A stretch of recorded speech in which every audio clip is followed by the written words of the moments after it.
Already in progress. Nama Om Vishnu Badhaya Krishna Bhushtaya Bhutale Shimati Bhakti Vedanta Swamiti Namane Namaste Sarasati Devi Gauravani Vachaline Nivasesha Sunyavadi Pashtatara Satarine Jai Sri Krishna Chaitanya Prabhu Nityananda Shri Advaita Gadadha Shiva Sari Gaura Bhaktavinda Hare Krishna Krishna Krishna Hare Hare Hare Ram Ram Ram Hare Hare. Okay, so I think a few of you have a copy of the book, Sankalpa Community. So those that do, they can put up your hand, raise your hand, and we can start this week's Krishna Katha. Or you've already started anyway. No, today's Monday. You do every day anyway, I think. Yes. Hare Krishna. Okay, so Karunamai has a hand up there, so you can begin, Mother. If you would, page 267. Chapter 15, Types of Sankalpas. That's the one. The chapters of part 4 chronicle both examples and types of Sankalpas. This chapter elaborates on the latter, and the two chapters following give examples, both general and specific. The final chapter is dedicated to recommendations on how to formulate a determination. Before continuing, we should again clarify our convention in using the word determination. While employing the word determination as a synonym for Sankalpa, our primary use is as a noun, meaning a vow taken for the purpose of attaining an objective. The secondary use is as a verb, determine, thus indicating firmness of purpose. Obviously, the context of the word's use will make clear whether the meaning is primary or secondary. We begin by asserting that the principle of Sankalpas is an aspect of every living entity's nature. This claim is supported by the Vedic declaration, Raso Vyasaha Rasam Hi Avyam Labdavan Nandi Bhavati. He is the embodiment of rasa, and Jiva, who realizes this rasa, becomes fully ecstatic. The import of this aphorism is that Krishna constantly strives to enjoy ever-increasing transcendental loving exchange, rasa. This desire of the Lord and the endless ways he fulfills that desire is also shared by his expansions, personal, energetic, and marginal. It is their shared inherent attribute. Thus, the Lord appears in various incarnations with his associates and realizes their mutual determinations for ever new and variegated pastimes. Sadly, when the marginal living entities come under the sway of external potency, Maya, they then direct their sankalpas towards efforts at material rasa. Such efforts are will-o'-the-wisp, since rasa is successful only when Krishna is its centerpiece. But when the living entity desires to re-establish a relationship with the Lord and continually makes efforts to do so, then he gradually revives the higher taste of pure devotional service and again tests the spiritual rasa.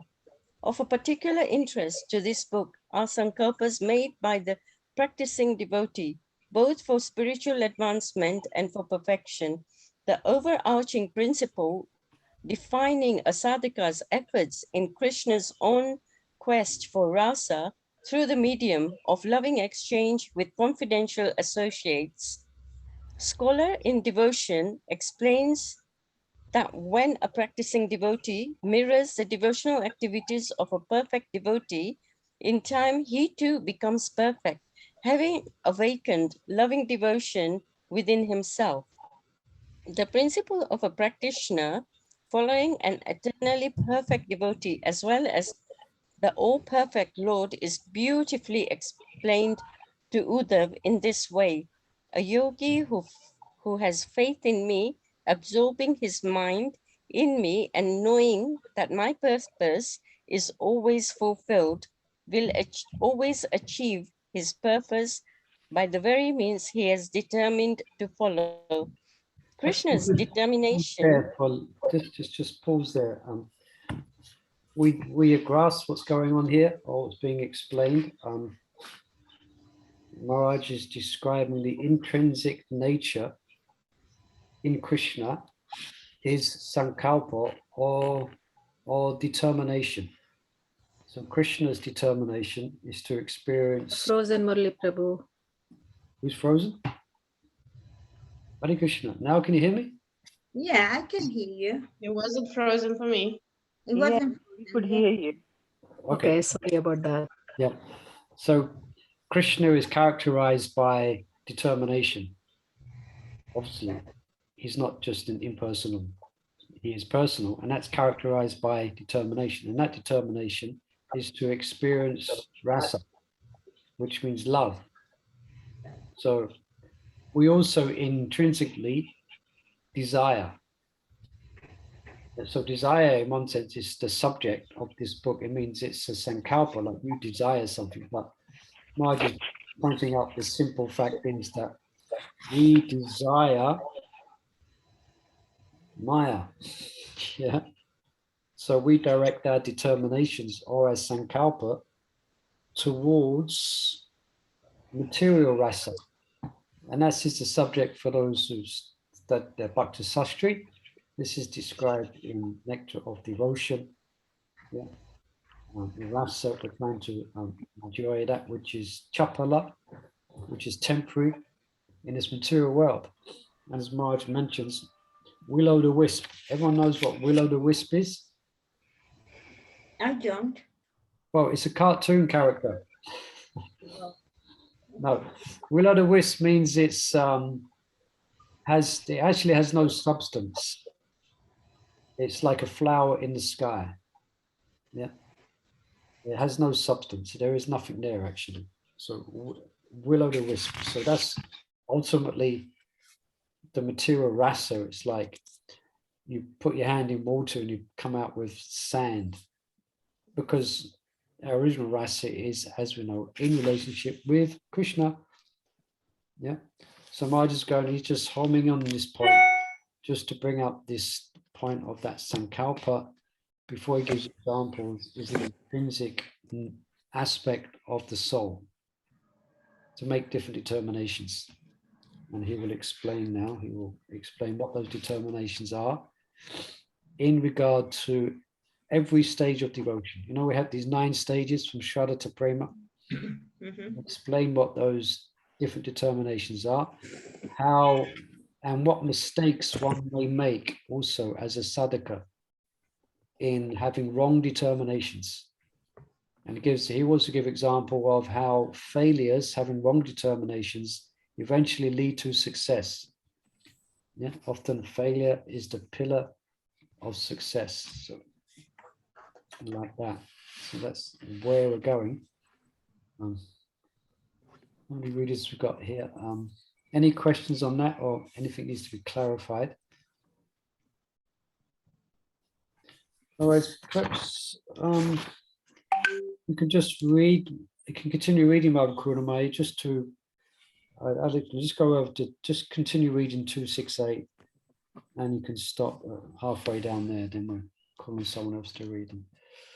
Krishna's determination in loving exchange is always consummated to perfection.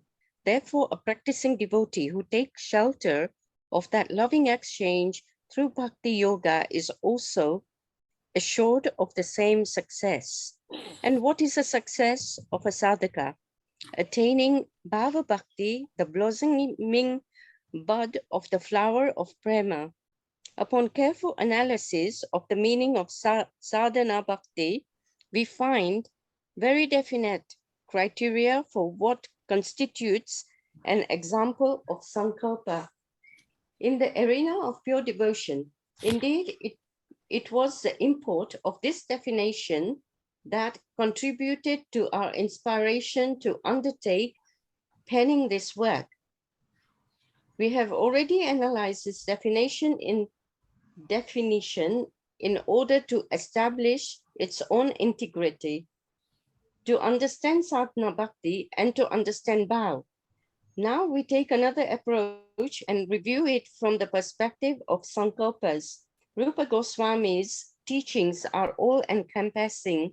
The definition is, when transcendental devotional service, by which love for Krishna is attained, is executed by the senses, it is called sadhana bhakti, or regulative discharge of devotional service. Such devotion eternally exists within the heart of every living entity.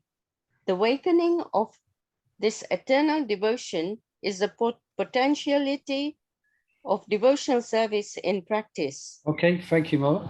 Thank you. Call on Mother Chandravali to read. Her hands up next. So just yeah, Kriti Satyat Bhavet. The let's see.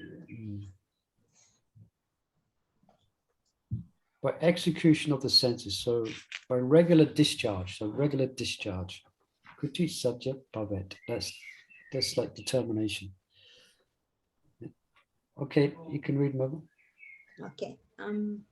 In this verse, the heart of a determination is expressed by phrase Kritya Siddha Bhavet, activities of the senses that should be done.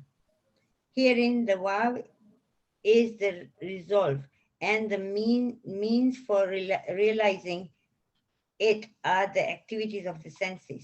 Those activities that correspond to the goal, Sadhya Bhav, which is the awakening of love of Godhead. Moreover, that awakening takes place in the heart, Hriday, where love has always been present in the potential state, Sadyata. This definition established that a sankalpa has the following components: the goal, the means to attain the goal, and finally, where the goal leads, its result. Further reflection on the definition of sadhana makes it obvious that for most practitioners, bhava bhakti is not attained by just one sankalpa. For this reason, in the verses beginning, Adau Shraddha Tatha Sadhu Sangha Asa Bhajana Kriya, Rupa Goswami lists 7 steps that precede bhava. Precede bhava. Precede bhava. These 7 steps could be said to be synonymous with 7 sankalpas. That said, the reality for most practitioners is that each step takes multiple sankalpas to complete. For example, devotees usually make many efforts to go from unwanted habits, anasanivriti, to steadiness, nishtha. Therefore, the phrase kritya sadhya bhavet, activities of the senses that should be done, implies multiple vows to reach the goal, in the way that it takes many steps to reach one's destination. Bhaktivinoda Thakur explains this stepwise elevation in the following way. Conditioned souls are eligible to attain a very exalted position from a very low position. Between these 2 positions, there are many other positions, each being a gradual step and a distinct level of advancement. Moreover, each and every gradual step has different prescriptions and prohibitions. Whenever a living entity steps to one level and stays there, he is obliged to follow the prescription and prohibition of that step, following which he becomes eligible to attain the next step. If one is unable to attain the next step, he falls back to a lower step, which is called degradation. By contrast, attaining the highest step is called advancement. Yeah, just a note here that kind of comes across, isn't it? Is that we got to keep moving. Yeah. We've got to keep moving. We can't be static. If you're static, means you're going to go down. So So spiritual life, in one sense, it has a sense of being quite demanding, you know, and we have high aspirations. Yeah, higher is the highest thing you could ever aspire in this material existence. You know, okay, you could aspire to be. Well, it's not much use. You could aspire to be the Queen of England, or whatever, or the President of the United States. But that's material, not, of course. But just to go back to the spiritual world, it's going to take determinations, and we don't have as yet have the purity of determination that's needed as yet. Therefore, we're making what's the word, or smaller steps. Incremental. Yeah, incremental. Very nice. We're making like incremental steps. Yeah, and then gradually we become qualified to desire more. Yeah, you could say that we're not, in one sense, generally we're all aspiring for prema, but actually we don't have the adhikar to actually aspire for prema. You know, actually it depends where we are. For some, it might be aspiring for like nishta, and then so the incremental steps. So then and eventually we desire ruchi, then a shakti, and then ultimately bhava. Yeah, so incremental steps. I mean, how to get from the bottom of the ladder to the top. You can't just go up the top. You have to go step by step. Yeah, you have to go step by step. Is there a hand raised there? A finger? Yes. I have a question only. Oh, you're in Holy Dham somewhere. Yeah. Yes, please. About what you just said. Very interesting that you said you have to climb up. If you Yeah. don't climb up, and if you are where you are, then tendency is you're going to come back. Yes, yeah. Every moment you have to put effort to sort of go one step down. You can't be complacent. Yeah. My question is, how would you do that? So is it more service, or is it your attitude that you improve? So can I take on more service, and that way I'm showing that I'm making progress as a consequence? Or is it my internal, I focus on my internal to say, okay, in the 6 months, I'm going to focus on this aspect of myself, be it bringing more patience or bringing more tolerance, or at least humility or something, like that. What is the barometer? How do you define? Yeah, that's a very interesting question. And that is answered in detail, actually. Maharaj will get into that in this chapter. We might get to it today. But essence is that the answer to that question will be different for different persons, considering where they are in their devotional life. Yeah. So, for example, for beginner, let's just skip ahead a little bit and just read what Maharaj is saying, if I can find it quickly, because I read it through.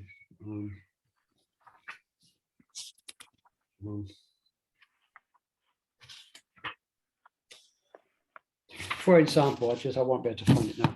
For example, there's two types of sadhana. There's regular sleep sadhana, Vaidhi, and there's Raganuga sadhana. If someone's at the stage of regulative sadhana, then they're going to make advancement by specifically being inspired by the directions of the guru, yeah, by the instructions of Sastra. So it's important for them to be attentive to following the orders or the directions of the guru. But then at Raganuga sadhana, as different rules come into play, in that one does not need to be inspired. They are inspired anyway, naturally. And then there will be different, and to continue in that inspiration, one will be directed to hear specifically more about Krishna's pastimes. So in a sense of that self, someone can make advancement, and specifically someone at that stage, that's what they need to make advancement, to be more absorbed in Krishna's name, fame, and qualities. But in the beginning, that's not necessary for a beginner. No, They just need to be following the regulative principles. They need to be strict in their sadachar, etc. Don't know if that answered the question. yes and no. My question was more about sadhana. We're not even talking about raganuga. That's out of question. So Yeah. I'm talking sadhana bhakti, where you're practicing devotional service. How do we define that we are making growth? How do we look back? Part of my job, I have every 6 months I do an appraisal of myself. Have I learned this? Have I done? How do you do an appraisal for in devotional life to know you're making progress? Yeah, I could answer it. You can make an appraisal by, I could say, I'm saying it with a smile, by how much time you're not wasting on YouTube. How much time or how much less you're attracted by the objects of the senses. Prabhupada mentions that specifically he mentions about sex life specifically, because that's the ultimate bind for the conditioned soul. So how much we are detached from the material goals, how much the knot has been loosened by two material things, two material attraction. Yeah. How much we are free from lust, anger, greed, things like that. That's a good way that is one way we can ascertain how we're doing in a progress of sadhana, where we are generally at. Does that help answer the question? So does that mean we can have goals? Like I'm going to say in the next 3 months, I'm going to be focusing on this aspect of my sadhana. The next 6 months, I'm going to focus on the next 6 months. I see myself growing in this area. For example, is that something? Exactly. What you're speaking of is making a Sankalpa. Yeah, that's exactly what's being described here. Yeah. I need to work on this. Okay, I need to work on this. I need to work on this. Well, Prabhu, how about praying as well? That helps, isn't it? Whatever we read in weakness, and pray for Krishna for his mercy as well. Prayer will be a constant will be a constant associate which accompanies us throughout our spiritual life. I mean, the Mahamantra itself is a prayer, but the life of a devotee is a prayerful one. There's one place where Prabhupada says that devotee should pray before he does anything. Like I offer prayers before we begin this sangha, before we give class, before we speak, before we do anything, prayer is there, So prayer, vandanam, it's one of the 9 angas of bhakti. So yeah, prayer is there throughout our journey. Yeah. Sure. Yeah. Prabhu, Hare Krishna. Hare Krishna, Mother. I was thinking how much attachment we have for holy name, and if you from that also we can gauge ourselves. Yeah, that's another one. That's another good barometer. Yeah. Where we can test how much taste or how much we can absorb ourselves in the holy name. Yeah. Good test. And sometimes we find that for most of us, sometimes it's not a smooth journey like that. We may go up 4 steps, then we come down 3 steps. Yeah. We go up 1 step, then we go up 5 steps, then we may come down but if we keep on endeavoring with prayer, you understand? Yeah. We'll be going higher. We go up there, then we come down. Yeah. Then we go up, down, then we may come down. Yeah. Then we may come down. Of course, if we make offenses, then what happens, like snakes and ladders, then we go whoop, come right down. We have to kind of build up again, So let's take it for granted that we're trying to avoid gross, offenses, Then so it's often the spiritual life is it when it comes down to reality, we have, for some, it might just be like, Well, for a lot of us conditioned souls, it may not be like that. But if we are Too much sincere, fluctuations. if we are sincere, we've always been making progress. You know? But with fluctuations, it fluctuates all the time. Yeah, it does. Like for various reasons. Yeah. But there should be, despite all of that, we should have confidence in the process, especially by reflection of where we were and where we are now. We should at least come to a conclusion. Yeah, the process is working. Okay, I haven't achieved bhava yet, and we may, as we all experience, we may have to go for a week or 2 weeks without a particular profound taste for the holy name, or something longer. But we keep chanting the holy name. Yeah. And we keep serving. And then gradually, again, we can. So.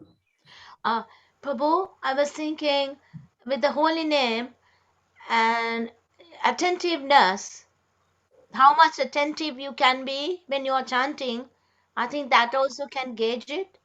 Yeah, for sure.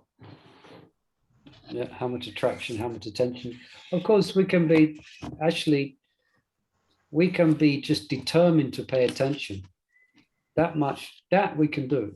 Yeah. Even if we don't have a taste, we Yeah. can be determined to listen to the holy name. Yeah. We can make that sankalpa in our japa. I think Satchidananda Maharaj often, yes, sankalpa at the beginning of his holy name retreats, isn't it? They all actually write sankalpas. So in some respects, we have to be quite stubborn. That we're constantly banging on the door. Determination. Relentlessness. Yeah, relentless. Even if no taste might be there, we can still choose to focus on the holy name, and then actually taste will come, for sure, if we make that determination. Kind of faking until you make it. Yeah, that's quite common. That's common saying in this time. It's not true. You make it. Fake it. Yeah. Anyway, perhaps let's edge on a bit, shall we? Yeah. Because we want to get to some. It'd be good if we could get to see some examples, and Maharaj will explain more on Shodamani Radhika's question. Let's now, of course, as usual, forgot where we left off. Reading, anyone could tell me where we left off? Who was reading last? I was reading it. I think I stopped you. You just began reading. So you can just continue where you left off. I don't know where that is. If you continue, I'll the pick it up. chapters that follow. Go on, wherever you left off, continue. In the chapters that follow, some example of sankalpas that we explore are from scriptures, others from the lives of Acharya, and yet others of sadhana bhakti. Since sadhana is the priority of this book, we shall study it in detail, citing examples of sankalpas in the 7 stages of practice, in bhakti regulation, in varnashram, and in preaching. However, before proceeding with examples of sankalpas, we should first assess the different types of determinations that devotees make and that scriptures recommend. In doing so, we will see that examples of sankalpas fall into different categories. Some are absolutely essential for attaining bhav and others less so. The sections that follow throughout this chapter explore major classification of determination. While firmness of purpose to a desired goal is one, the variety of determinations are manifold. In studying Sankalpa, this chapter aims at providing a better understanding of the different kinds of determination so that the sincere sadhaka can distinguish those that are favorable for prema from those that are not. Scriptural reference to the word determination is also manifold. At times simply due to linguistic diversity, at others due to difference in determination. Without differentiating in usage, some primary words for determination found in Srimad Bhagavatam are Vyavasita Suha Sankalpya Krita Nishchaya Abhisandhi Ashaya Nirbandha Drid Vrata. Yeah, that one we've heard of, yeah? Trita Yeah, Vrata. Drid Vrata. My guru might used to use that Yeah. quite a lot. Nishchaya Suvrata. Vrata. Determination in spiritual life can be categorized according to the host of factors, including the following: the influence of the mode of nature, favorable or unfavorable circumstances, the stages of devotion aspired for, different secondary goals, earlier success or failure, impetus either by regulation or by natural taste, other kinds of inspiration by Varna and Ashram, and primary or secondary consideration. While these factors may overlap or be interdependent, their individual influence should not be underestimated. And so each are described individually below. We begin with the influence of the modes of nature. The Lord describes three kinds of determination: good, passion, and ignorant, according to the modes of nature. The following is the definition of determination in goodness. Person of Prita, that determination which is unbreakable, which is sustained with steadfastness by yoga practice, and which thus controls the activities of the mind, life, and senses, is determination in the mode of goodness. The specific characteristic of such determination is that it is never deviated from its purpose, avibhicharinya. Determination in passion is driven by desires for sense gratification, while that in ignorance is never successful and always meaningless. In summary, determination in goodness is for spiritual advancement, in passion for recognition, and in ignorance for no purpose. In addition to the three modes of nature, a devotee's determination may be favorable or unfavorable to his bhakti. Okay, thank you, Mo. Perhaps we're on a parliamentary. So now Maharaj is going to give some examples of this. So perhaps these examples are good because it helps us to perhaps more have a clarity of understanding the specific examples here. Isn't in Bhagavad Gita chapter 18, doesn't it explain more about actions in the different modes? Yeah, I think this, if we look, let me just look, quote 6. Yeah, this quote you just read is from chapter 18. It is, isn't it? Yeah, Yeah. yeah. So determination in different modes. So to be noted, I like this one. Determination in mode of ignorance has absolutely no purpose. Yeah, and passion is for recognition. So we want the one in goodness. Yeah, determination for spiritual advancement. Right. So let's look at some examples now. Anupama Mati, you can continue. Hare Krishna, Prabhu. Hare Krishna. You were on 272, for example. Yeah. Okay. For example, Dhruv Maharaj was unmatched in his determinations. Yet when the Lord appeared before him, the boy was ashamed for his motivations and begged for forgiveness. He realized that his vows were unfavorable for pure devotion. From this example, we learn that what may be favorable for mixed devotion may be unfavorable for pure devotion. So you understand it's quite clear, yeah? Yeah. Yeah, yes, so he had mixed devotion and he became ashamed. What he had as a determination was unfavorable now for him to go forward. So he had to, for pure devotion, it's not favorable to desire the universe. It's a bit of a distraction. Yeah, continue. In a similar way, Gopakumara took vows to serve different forms of the Lord, only to find that such determinations were unfavorable for service to Madan Gopala. It was also an example of determination for one form of pure devotion being unfavorable for that of another. There are other things that exemplify how vows can adversely affect Oh, your voice has gone. Is it just me who's experiencing that? No, can't hear her. Not just you. Afraid we can't hear you, Mother. Sorry, I'm just Just taking the cake out the oven. No, sorry, yeah, there was. Yes, can you hear me now, please? Sorry, can you hear me now? Yes. Better, not as better as you was, but it's better than. A call was coming, so I just declined that. Sorry. Okay. We can hear. Yeah. Okay.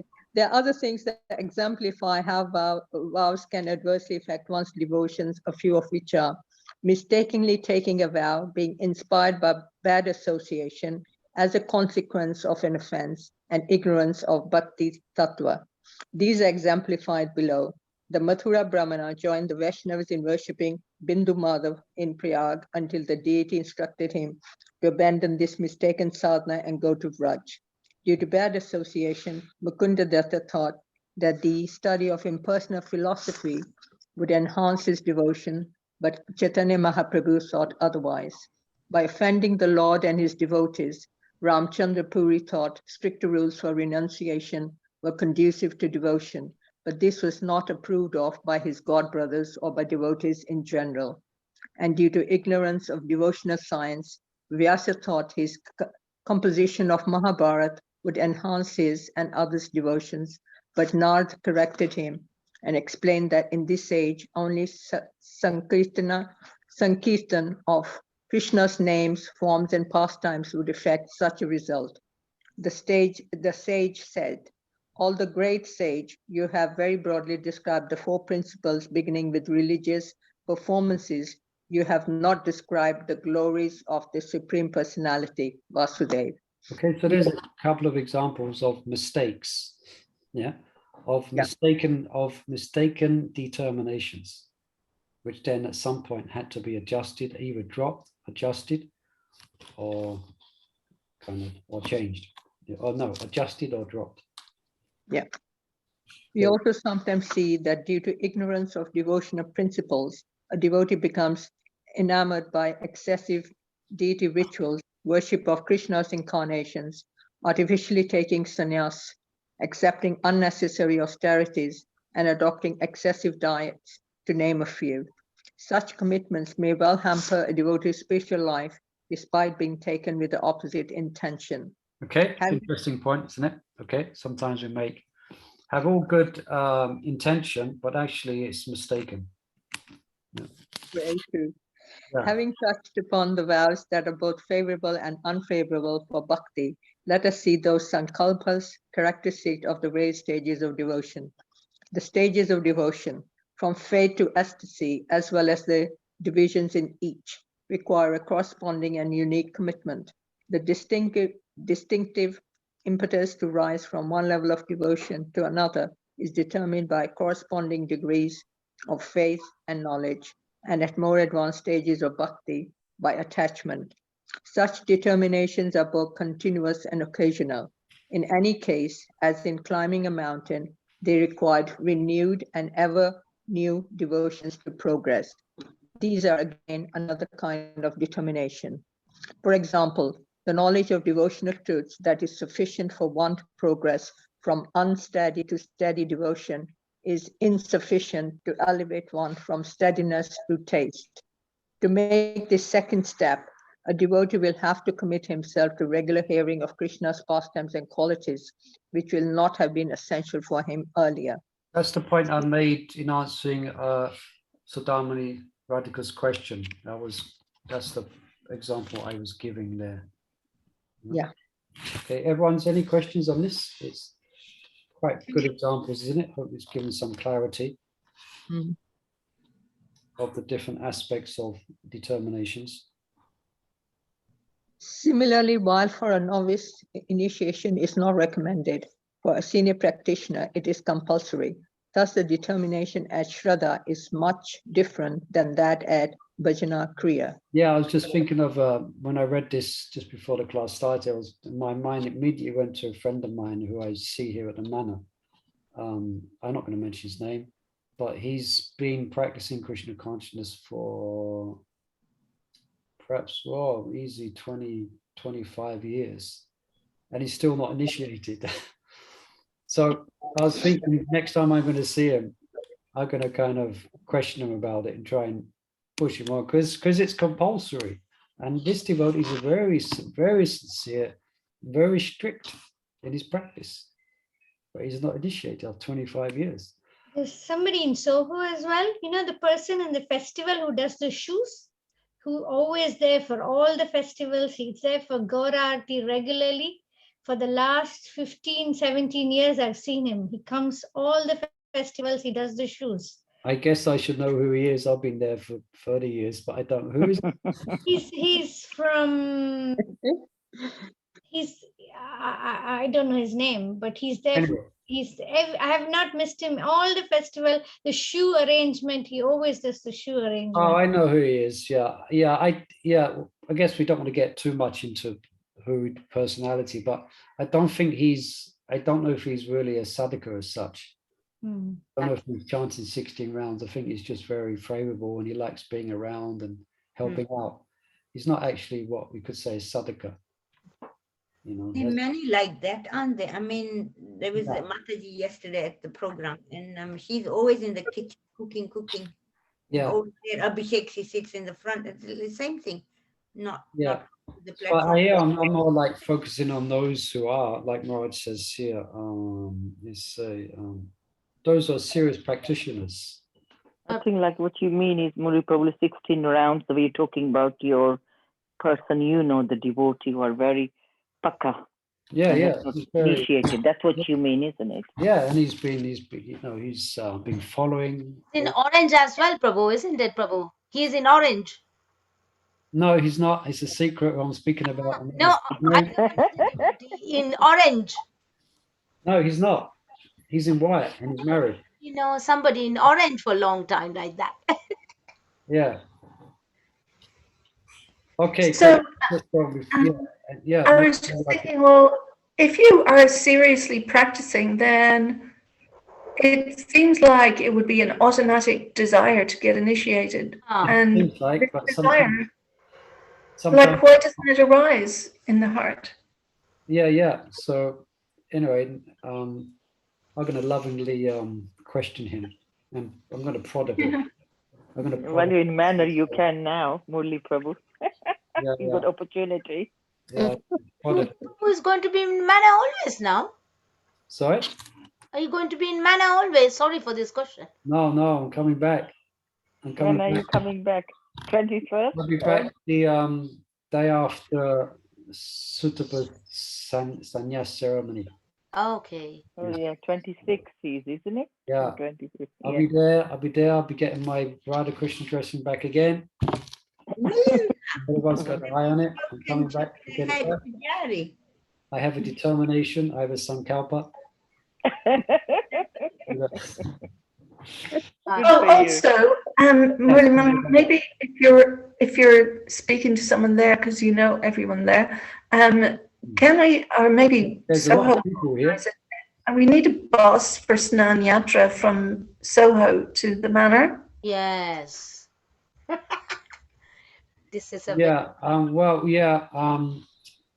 without opening up the whole thing, I will be attending a meeting soon where to try and make sure it does happen, because there's moves that it's not going to happen at the manor. It might happen at Soho. So it's all up for it's all up yet. But yeah, certainly that will be an aspect if it goes ahead at the manor, which hopefully it will. If it doesn't, what can be done? But definitely that's but that's up to our end. That's up to basically you need to speak to, and we've gone off a bit. You need to speak to Doyle Chaitanya. Yeah. Doyle Chaitanya. And we've got some time. It's in September. Yeah. Okay, quick. Let's with determination. Get back to determine that Snana Yatra will be at Soho. Yeah. I like that next time. I'm determined. That may suit us, but that may not suit the wider congregation of devotees. Quick, let's get back to Sankalpa Gaumudi. Okay. Where was he reading from? I've lost again. I think, and finally, I think that's the page 274 I was reading. Okay, go on, continue. Yeah, and finally, although by no means conclusively, to make the step from attachment to ecstasy, a devotee must be determined to do anything to attain Krishna's mercy. Rupa Goswami expresses that in the following way. Pure devotional service in Krishna consciousness cannot be had even by pious activity in hundreds and thousands of lives. It can be attained only by paying one price, that is, intense greed to obtain it. If it is available somewhere, one must purchase it without delay. Where is it? Where is it? We're looking Soul for temple, Market. soul temple and manor. that. Now let us hear about determination for bhakti's secondary goals. In the course of sadhana bhakti, a devotee usually has a desire to cultivate activities not directly connected to devotion, such as studying non-devotional philosophy, practicing various kinds of renunciation, learning devotional arts such as playing music or painting, or becoming adept in astrology, gemology, or Ayurveda. While such determination may inspire devotee for devotion, bhakti itself is independent of these practices. Nonetheless, a devotee who, for example, is inspired by playing melodious kirtan for Krishna will advance by the strength of the holy name, and thus such determination for non-devotional aspect of bhakti, being attracted to and playing music, will be to his advantage. You see, it's an interesting example here, how someone may have more determination to learn a Pacific Madanga beat than they will to obtain bhava. Yeah. But still, because it happens to be Madanga and it happens to be accompanied by the holy name, that's going to be there to advantage. But you see how the different, we may have different determinations, which, yeah. Here it says that, Anupama just read that a person should be prepared to do anything to get it. Anything means walk out on the family or break the family relations. Not necessarily. That will depend on time, place, and circumstance. Yeah, that may be a wrong thing to do. So time, place, and circumstance will be different for different individuals, and that's why the guru is important. If we come to such conclusions that now I need to head to the forest now. Oh, wait, let's just think, is that the right thing to do? Is okay, even on my maybe at that age, but will that be favorable for my devotion? So it's a good to bring this up actually, Margaret, because just bringing out the point that moving from one stage to the next and different determinations that we see is needed should always be verified by the guru, shiksha, diksha, guru. Then we can be sure. Yeah, because as we read so some mistaken sankalpas. Yeah, some mistaken determinations. So after reading, do anything and everything or to progress in spiritual life, you also still need to ask the guru. Yeah, because I guess when that question comes up in relationship to the topic we're discussing, that should be understood, that we need to check. But in general, there is a definition of an advanced level of devotion, and that's correct, that you're prepared to do anything and everything. So if it did come to the point, like for Prabhupada, it was very clear for him that he needed to leave home. It was very clear. It was he had that determination, and so it was the circumstances made it very clear, for him. Although he probably also was going through, dare we say, Prabhupada was he was contemplating it before he actually did. But as we know, the story goes, when his wife sold the Bhagavatam for tea biscuits, that was it. That was the last straw. So he walked out. So for him, it was quite clear it was time. So, but we should always check the guru about that. I'm thinking something that, when like we getting older, and like Raj Kishore, we say, do you like give up family? Do you give up this, that? Do you make sankalpas like that? Okay, right, I'm going to be serious. need to not get to know the family and things like that. But this week I've heard of two people, like, Priyavat's wife, Radharani, and coming back from Ujjain, coming back from the holy places because their health are not good and they need to be here, Yeah. So then you need that family. You can't just break, so it's a very difficult decisions to make. When you fit, you think, okay, right, I don't want to know them. And what happens if you end up being sick or something? You do need their help. Well, that was just an example that I said. Yeah, I was thinking. I could be told, we can think, oh, I want to go to Tundra. I want to go to Greenland to reach Krishna consciousness. And you suddenly go. But no, you have to ask Guru first. So. Yeah. But someone who has more wisdom than what we have, someone's more experienced. Because Krishna speaks through his devotees as well. Yes, there was a question because someone said something and I cut them off. But now, it was me, Murli Prabhu. What I was saying, I think, as the time goes by, we get mature and you yourself disconnect with our family. But obviously, they are there to help.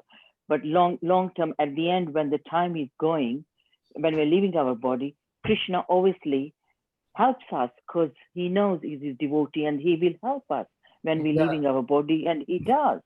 Yeah. Am I right saying that or yes, not? Suniti Priya is bringing up a very important point, and it reminds me of the example of, actually, I still remember this example from years ago. Rancho Prabhu gave it. And he was speaking about practicing devotional service within a family situation. And this principle, very important principle that Suniti Priya is bringing up, that it's not always necessary to leave or be outside of that situation. It may not be possible, especially for, can we say, for ladies. Female, yeah. For men, it's different. But for ladies, they should always be within the family and always have that place of shelter. But as Rancho was saying, that you're within that situation, but just like a coconut, when it gets ripe, then it separates from the husk, from the outside. So the point here is that as you're developing in your attachment to Krishna, you're still going to be acting within the family situation, but internally you're detached. Exactly. Internally, you know Krishna's everything. This is just I'm just doing my duties here. And you don't have a taste for anything else, but that matters to you. Yeah, ultimately, yeah. So that's very important, especially for yourselves, mostly the ladies and like that. Is the option of walking out, traveling, and giving your home. That's not a recommended option. Definitely not. Not a recommended option. I think, yeah, I'm probably not attracted to that. So, but it doesn't mean you can't become detached. Probably a lot of you are to a big degree detached because you've been practicing many years. Yeah. So thank you for bringing it out, Suniti Priya. It's a very important point, that we can develop a sense of detachment even within the material sphere. Yeah. Any other further questions on that or points on that? Prabhu, you mentioned previously about bhakti, learning mridanga. So where we are, we learn some skill towards, so maybe, I don't know, cooking, I'm learning cooking for Krishna, I'm learning garlands for Krishna.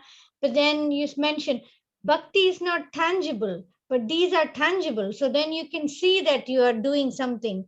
Bhakti, you cannot define your growth in bhakti, but you can, when you learn kartala, you learn something, okay, I'm. Yeah, but that may or may not be a sign of an advancement of bhakti. We had one devotee many, many years ago. He was a young devotee, and we used to have we used to have something called a blackboard. Does anyone ever remember that? Yes. Or Yes.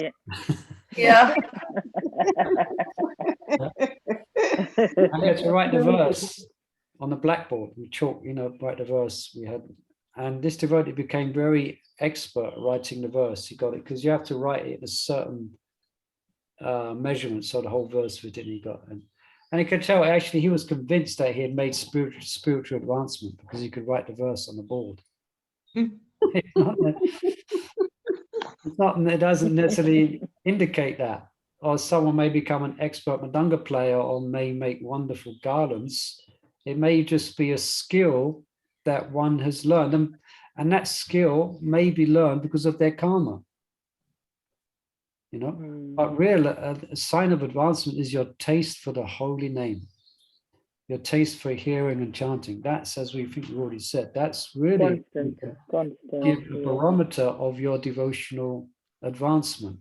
You may be an expert manager, you may be a big manager, but if you have no taste for the holy name,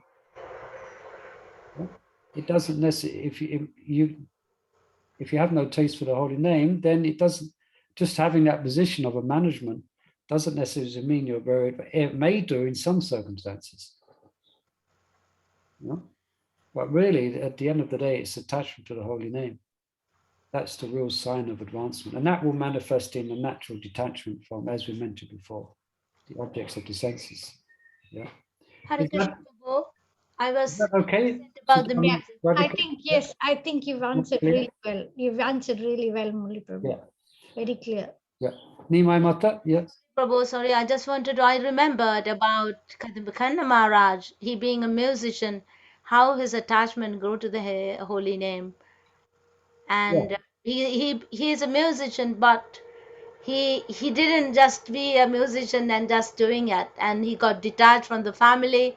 And if you think about his journey, it's all about his skill changing.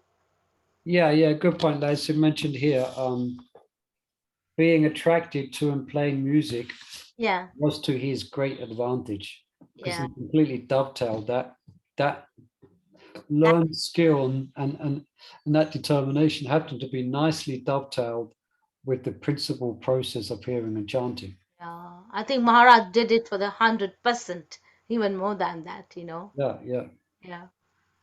So, yeah. And Maharaj is going to be, Maharaj at the moment is on everyone's mind and will be increasingly so for the next next week, next Sunday, yeah. Okay, it's just 7 o'clock. Perhaps we'll stop there. Wonderful discussion today. Thank you. Wonderful questions as well. And I hope you're finding this interesting, this discussion. Thank you very much, Prabhu. And what page are we? Yeah, good 275, similarly. 275, similarly. Okay, I got it. Okay, move my bookmarks. So tomorrow we are on questions and answers again, isn't it? And we're edging towards then when we finish, I was just thinking about it today, when we finished how many questions, then we're going to Bhagavad Gita. Yes, please. Have some, that would be nice. I understand that. When you, after the class, can you look at yeah, I've seen it. I've seen that. I'm gonna put my if you don't reply, then nobody else will. I'm gonna put my thumbs up for yes, Dharmi Radhika taking second initiation. Thumbs up. Please. Thank you. Thank you. Okay, thank you everyone. Look forward to tomorrow's Krishna. Thank you. Thank you. He's great. Murli Prabhu ki. Yeah. Hari Bol. Thank you.